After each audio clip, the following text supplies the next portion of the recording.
ஆண்டவராகிய இயேசு கிறிஸ்து உங்கள் பாதைகளை காக்கின்றார், உங்களை பாதுகாக்கின்றார். அவ்வண்ணமே உங்களையும் ஆண்டவர் பாதுகாப்பார். எந்த பொல்லாப்பும் உங்களுக்கு நேரிடாது. ஆண்டவர் தாமே உங்களை பாதுகாப்புடன் பாதைகளெல்லாம் உங்களை பத்திரமாய் பாதுகாத்து கொள்வார். கலங்காதீங்க, சோர்ந்து போகாதீங்க. நம் ஆண்டவராகிய இயேசு கிறிஸ்து நம்மோடு கூட இருக்கின்றார். அவர் நம் தேவன் எவ்வளவு நல்லவர். கர்த்தர் மெய்யாகவே எங்களை பாதுகாப்பார். ஆண்டவர் எங்களை தம் கரங்களில் சுமந்து செல்கின்றார். மகளே, மகனே, கலங்காத என் அன்பு சகோதர சகோதரிகளே, ஆண்டவர் நாமத்திற்கு சோத்திரம். தினம் ஒரு ஜப வழியாக பேசிக்கொண்டிருப்பது உங்கள் அன்பு சகோதரன் பிரபு. எப்படிங்க இருக்கீங்க? இன்றைய நாள் எப்படிங்க போச்சு? உங்களுக்கு மகிழ்ச்சியாக இருந்தீங்களோ? எப்போவுமே சந்தோஷமாக இருங்க. ஆம் என் அன்பு சகோதர சகோதரிகளே, நம்ம போகும்போதும் வரும்போதும் சரி, நம் கால் இடராதபடி தாங்கி பிடித்து கொள்ள போகின்றார். இனி எங்கே பார்த்தாலுமே எதிர்பாராத விபத்துக்கள் நிறைய நடந்துட்டு இருக்குல்லோ. பிரதர், நான் பொறுமையாக தான் வண்டி ஓட்டிகிட்டு இருந்தேன், எதிர்க்க வந்தவன் என்ன வேகத்தில் வந்தான்னு தெரியல, இடிச்சிட்டான். இந்த மாதிரி ஆகிடுச்சு. நம்ம என்ன சொல்லுவோம்? பொறுமையாக போங்க, வண்டி ஓட்டும் போது கவனம் ரோட்டில் தான் இருக்கணும். வண்டி ஓட்டிகிட்டே நம்ம யோசிச்சுட்டு இருப்போம், ஐயோ இவ்வளோ கடன் ஆயிடுச்சு, இவ்வளோ பிரச்சனை ஆயிடுச்சு, இப்படி இருக்குன்னு சொல்லி யோசனைகள் இருக்கவே கூடாதுங்க. நம்மளுடைய ஃபோக்கஸ் வண்டி ஆன் பண்ணிட்டேன்னா ஆகணும், ரோட்டில் தான் இருக்கணும். எந்த பக்கம் வண்டி வருது, எப்படி நம்ம போகிறோம், கரெக்டாக போகிறோம் அப்படின்றத ஒரு விஷயம் நம்ம போய் சேர்கிற வரைக்கும் அதுதான் இருக்கணும். ஆனால் இன்றைக்கி வாகனங்கள் அதிகமாகிடுச்சு, எங்கே பார்த்தாலுமே விபத்துகளும் அதிகமாகிடுச்சு. ஸோ நம்ம போகும்போது வரும்போது நம்ம ஆண்டவராகிய இயேசுக்கு நம்ம பத்திரமா பார்த்துக்கணும். அப்படின்னா நீங்கள் கொஞ்சம் கவனமாக இருக்கணும். ஜெபம் முதலாவது. நம்ம வெளியில் போகும்போது வண்டியை ஸ்டார்ட் பண்ணும்போது, ஆண்டவரே நான் போகும்போது வரும்போது நீங்கள் பத்திரமா என்னை பார்த்துக்கோங்க அப்படின்னு ஜெபிச்சுட்டு நீங்கள் ஸ்டார்ட் பண்ணுங்களா, கண்டிப்பாக இந்த பிரச்சனை இல்லைங்க. இன்றைக்கு நாள் நம்ம ஆண்டவராகிய இயேசு கிறிஸ்து உன் கால் இடறி விடாதபடி தாங்கி பிடிச்சிக்கிறேன். நீ என்ன பண்ணணும்? நிதானமாக இருக்கணும். எல்லாத்துலேயும் இன்றைக்கி அவசரப்பட்டுக்கிட்டே இருக்கணும். வாழ்க்கையில் பொறுமை இல்லை பிரதர். எனக்கு எல்லாமே உடனே உடனே கிடச்சிடணும், என்னால் வெயிட் பண்ணவே முடியாது. போனோமா டக்கு டக்குன்னு முடிச்சிடணும் பிரதர். என்னை நிற்க வைக்கிறதோ இருங்கன்னு சொல்கிறதோ, எனக்கு அந்த வார்த்தை கேட்கும் போது எரிச்சலாக இருக்கும்னு சொல்லுவாங்களோ.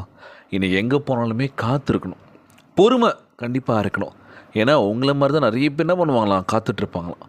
அவங்களாம் நிற்கும் போது நேராக போய் முன்னாடி போய் நின்றானா ஆகும், கத்த ஆரம்பிப்பாங்களோ. ஸோ வெயிட் பண்ணி ஒரு சில விஷயங்கள் நம்ம வாங்கும்போது அதனுடைய வேல்யூ நமக்கு தெரியும். எடுத்ததுமே எல்லாமே ஈஸியாக கிடச்சிச்சு, அட போடா அப்படின்னு நம்ம கடந்து போனோம் அப்படின்னா ஒரு இக்கட்டான சூழ்நிலையில் நம்ம தவிக்கும் போது அந்த வலி அப்போ தான் புரியும். ஏன்னா நம்ம இப்படி பண்ணிட்டோமே அப்படின்னு சொல்லி யோசிப்போம். ஸோ நிதானம் வாழ்க்கையில் ரொம்ப அவசியம்.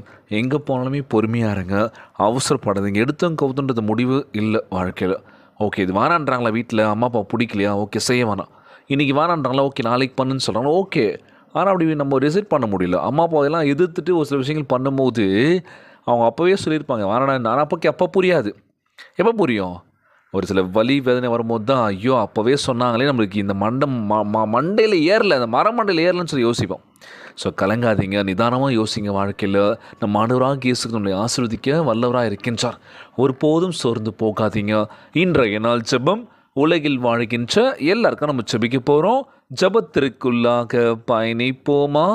எங்களை மிகவும் அதிகமாய் நேசிக்கின்ற அன்புள்ள ஆண்டவராகிய இயேசுவே, இன்றைய நாள் வாக்குறுதி வசனத்திற்காக நன்றி ராஜா.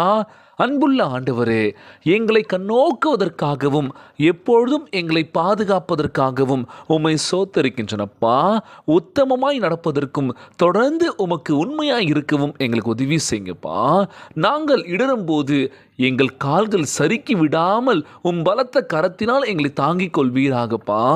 என் நிழலில் இருந்து உம் தெய்வீக பாதுகாப்பு எங்களை சூழ்ந்து கொள்ளும்படி செய்வீராக ராஜா. எங்களை குறித்தும் எங்கள் குடும்பத்தை குறித்தும் உம் தேவ தூதர்களுக்கு கட்டளைக்கு கொடுத்து எல்லா தீமைகளிலிருந்து எங்களை விலக்கி காத்தருள்வீராக ராஜா. எல்லா போதகரையும் நற்செய்தியாளரையும் தேவ பிள்ளைகளையும் எல்லா குடும்பத்தையும் பாதுகாத்தருள்வீராகப்பா. உம் விலையேறப்பட்ட ரத்தத்தை எங்களை சுத்திகரிப்பீராக. எங்கள் பாவங்களை கழுவியறல வேண்டும் என்று கெஞ்சி மன்றாடுறோம்ப்பா. அனுதினமும் உம் நன்மையை காண்பதற்காக, ருசிப்பதற்காக, அனுபவிப்பதற்காக எங்களுக்கு உதவி செய்வீராக ராஜா. இந்த ஜெபத்தை கேட்டுக்கொண்டிருக்கின்ற என் அன்பு சகோதர சகோதரிகள், என் அன்பான உறவுகள் எல்லோரையும் பத்திரமா பார்த்துக்கோங்கப்பா. யாருக்கு அந்த கஷ்டங்கள் துன்பங்களை கொடுத்துடாதீங்க ராஜா. நோய் நொடியினால் அவதிப்பட்டு கொண்டிருக்கின்ற ஒவ்வொரு சகோதர சகோதரிகளை உமது கரங்களால் தொட்டு நோயில அகற்றி போடுவீராக. உம்மால் கூடாத காரியம் ஒன்றும் இல்லை ஆண்டவரே. எல்லோரையும் பத்திரமா பார்த்துக்கோங்கப்பா. உண்மையே முழுமையாக நம்பியிருக்க ஆண்டவரே. போகும்போதும் வரும்போதும் வாகனங்களை ஓட்டுகின்ற பொழுது கவனம் சிதற இல்லாமல் கவனத்தோடு போகும்போது எங்களை பத்திரமா பார்த்துக்கோங்கப்பா. நம்முடைய ஆசீர்வாத கரங்களை எப்பொழுதும் எங்களை சூழ்ந்து கொள்ள வேண்டும் என்று ஜெபிக்கிறோம்ப்பா. எல்லோரும் ஆண்டவரே ஒவ்வொரு குழந்தை செல்வங்களை ஆசீர்வதிங்கப்பா. உடல் தெம்பும் வலிமை தர வேண்டும் என்று கேட்கிறோம்ப்பா. இன்றைய நாள் ஜெபம் இயேசுவின் விலையேற பெற்ற நாமத்தினாலே ஜெபிக்கின்றேன் நல்ல பிதாவே. ஆமேன், ஆமேன். இயேசுவுக்கே புகழ், இயேசுவுக்கே நன்றி. மரியே வாழ்க. God bless you all.